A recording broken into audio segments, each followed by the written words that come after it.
Welcome back to my channel. This is Lady Medina, back with the news you can use to keep you infused and never confused. As you know, the R. Kelly trial is underway, and boy, oh boy, today I came across the article on CNN, and it reads R. Kelly's personal physician of 25 years took the stand Thursday to testify about his treatment of the singer's genital herpes since at least 2007. After prosecutors alleged the singer knowingly infected multiple people with the incurable sexually transmitted disease.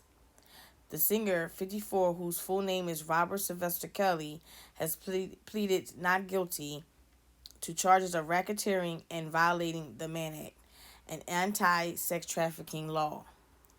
Separately from this case, Kelly faces federal child pornography and obstruction charges in the Northern District of Illinois and faces state charges there for multiple counts of aggravated criminal sexual abuse. He has strongly denied the accusations. One of the underlying facts excuse me, sorry about that. One of the underlying acts alleged against him is that he knowingly infected women with herpes in violation of public health laws that requires people who have an infectious venereal disease to notify their partners about their diagnosis. On Thursday, Chris McGrath, a Chicago based physician specializing in internal medicine, appeared in Brooklyn federal court under a subpoena and testified that he's been treating the singer since 1994. McGrath testified that he suspected Kelly had genital herpes as early as June 2000 because of symptoms the singer had, but a lab test to detect the virus at the time came back negative. McGrath testified that timing of the test is important and that the test itself can at times give false negative results. I did not conclude that he did not have herpes, McGrath testified, occasionally referring to Kelly's medical records, which prosecutors obtained through a subpoena. McGrath testified that after examining and testing Kelly in June 2000, that he told the singer to inform your sexual partners so they can make a decision whether or not to have sex with you. McGrath said it is recommended to treat genital herpes with a drug known as Valtrex, which can be prescribed for short-term treatments. But if a patient has outbreaks of the disease more than 3 times a year, McGrath testified, it is recommended that the patient take the medication every single day. McGrath said Kelly or his associates would frequently call him for more refills of Valtrex at a Walgreens pharmacy. It was so often that I had memorized the number to that Walgreens, he said, and recited a phone number in court. Defense attorney Nicole Blankbecker pressed McGrath about the fact that the physician didn't document an official genital herpes diagnosis for the singer. The earliest documentation of McGrath prescribing the herpes treatment drug Valtrex was in March 2007, according to a medical record that prosecutors presented in court. And the earliest documentation showing Kelly had a history of genital herpes was made in a medical record from 2011, when McGrath testified his office transitioned from paper medical records to electronic ones.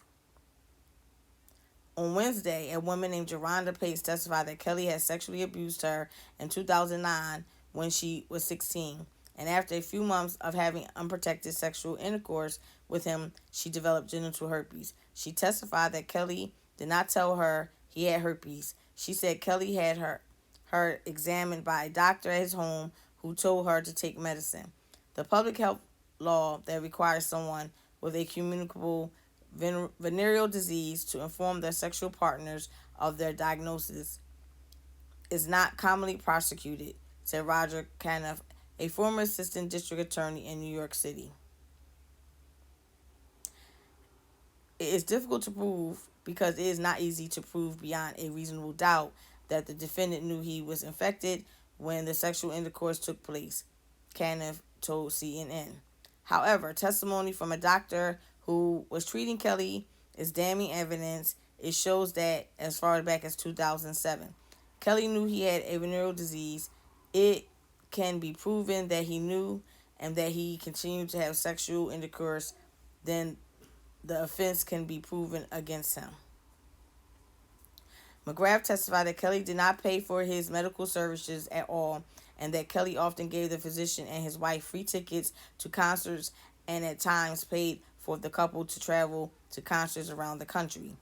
Prosecutors showed a photo of McGrath and Kelly together at a cigar bar in Chicago in early 2019, which McGrath said was the last time he spoke with Kelly and was taken shortly before the singer's arrest.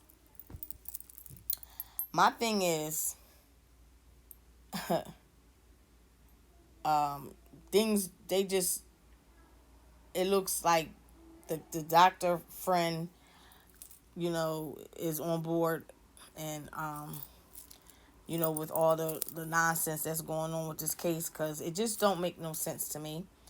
I have thus far, as I search the web about the case, I find there are so many different views of when R. Kelly actually started being seen by this personal friend doctor, and also it looks to me like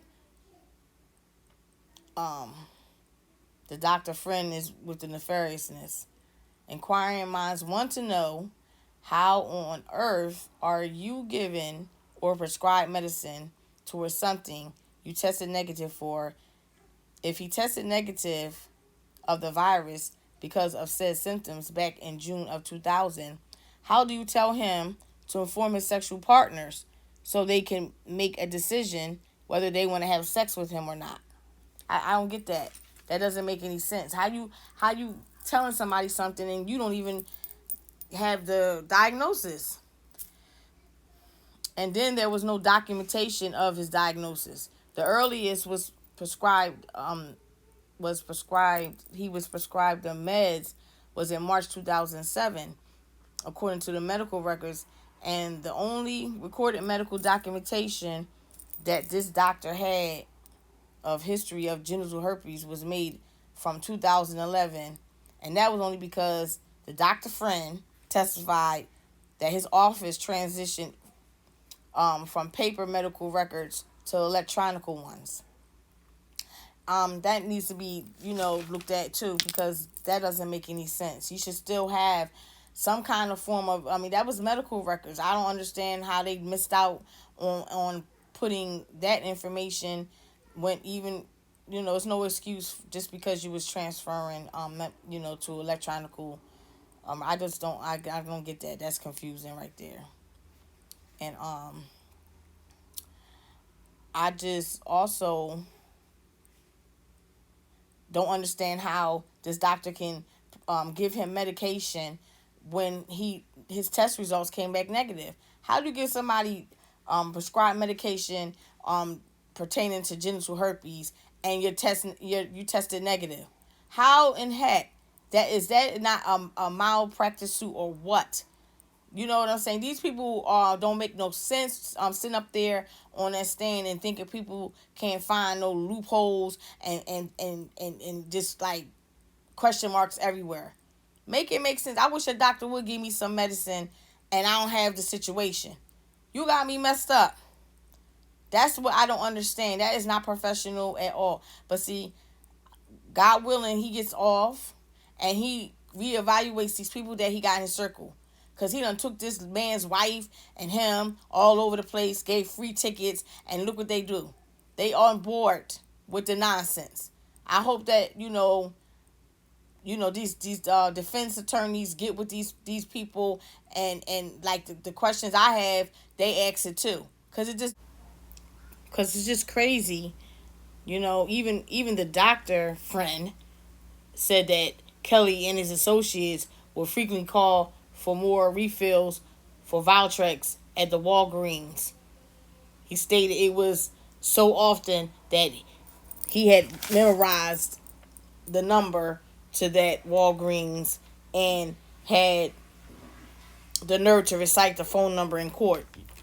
That's crazy, but that's some stuff that they don't put all together like a script or whatever. Or make sure you recite the number because that will make it believable that you remember so well, and everything. I think it's all crazy. I just think they all is scripted out and everything rehearsed and things of that nature.